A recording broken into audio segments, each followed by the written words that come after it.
Kumusta mga brad? Hanggang ngayon ba nahihirapan kang pumili kung ano yung motor na bibilhin mo? Baka wala ka talagang pambili. Hindi, joke lang. Kung naghahanap ka nga po ng isang motor na gagamitin pang araw-araw na medyo swak sa budget mo, baka pasado na sa'yo itong motor na ito. Ito nga po ang Suzuki Smash Carb Type, or mas kilala nga po sa tawag na Legendary Smash. Pero syempre bago tayo magpatuloy, kung bago ka pa lamang napadpad dito sa aking walang kwentang channel, huwag ka na mag-subscribe.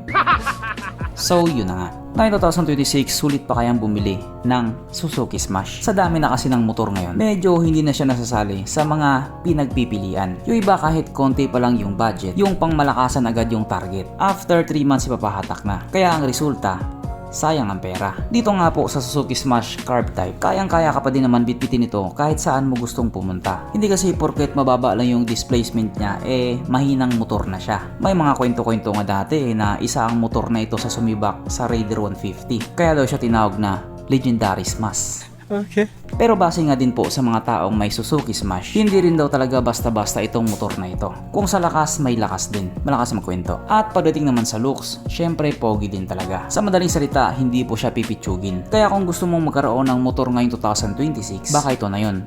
Baka Smash na yun. Kaya dahil dyan, pag-usapan na lang natin kung ano bang meron sa motor na ito at kung gaano nga ba talaga siya kaganda. So ito nga po ang Suzuki Smash Carburetor Type na mayroong 112.8 cubic centimeter engine displacement, 4-stroke single cylinder, single overhead cam with 2 valves. Carburetor type at ito po ay naka-air-cooled. Ang kanyang operation ratio 9.6:1. Pagdating naman po sa kanyang power, ito pa ay mayroong 7.5 horsepower at 7,000 RPM, 9 Nm of torque at 4,000 RPM. Ang kanyang tangke ay kayang makarga ng 4.3 liters fuel tank capacity na kumukonsumo naman po ng 47 to 57 kilometers per liter. Sa madaling salita, napakatipid po niya sa gasolina. Pero mas matipid pa rin yung FI version. Ang sukat ng kanyang gulong 70/90/17 sa harap at 80/90/70 naman sa likuran. Pagdating naman po sa kanyang braking system, ito po ay naka-disc brake sa harap at drum brake po sa likuran. Pero yung variant po na naka-rim type, parehas pong drum brake yung harap tsaka likod. Ang kanyang seat height ay mitaas na 755mm at 130mm naman ang kanyang ground clearance. At ang motor na ito ay may kabuuang bigat na 99 kg. So sakto lang yung bigat niya. Mapunta naman po tayo sa iba pa niyang mga features. So ang ilaw nga po sa motor na ito naka-halogen pa din. Pero sa panahon ngayon madali na lang gawa ng paraan yan. Ang kanyang gauge panel ito po ay naka-analog pa din.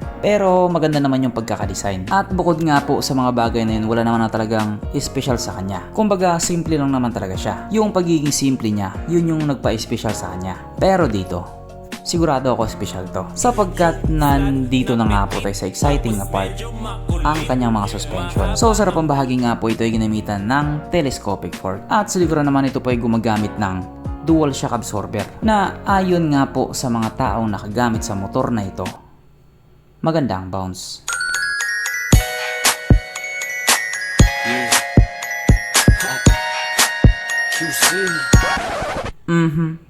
Panigurado. Wala na namang nalungkot. At dahil wala nga pong nalungkot, alamin na po natin kung present nga ba sa motor na ito yung tatlong pinaka-importanting features. So, una na nga po dito ang kanyang lagayan ng stallion at nakalungkot mang sabihin, wala siyang ganun. Wala siyang lagayan ng stallion. Pangalawa, wala din po siyang sabitan ng pulutan. At oras na nga po para sa ating Red Horse check ang pinaka-importanting feature sa isang motor. At ayon nga po sa aking masusing pag-aanalisa, ang motor na ito ay kayang magkarga ng isang kahong Red Horse.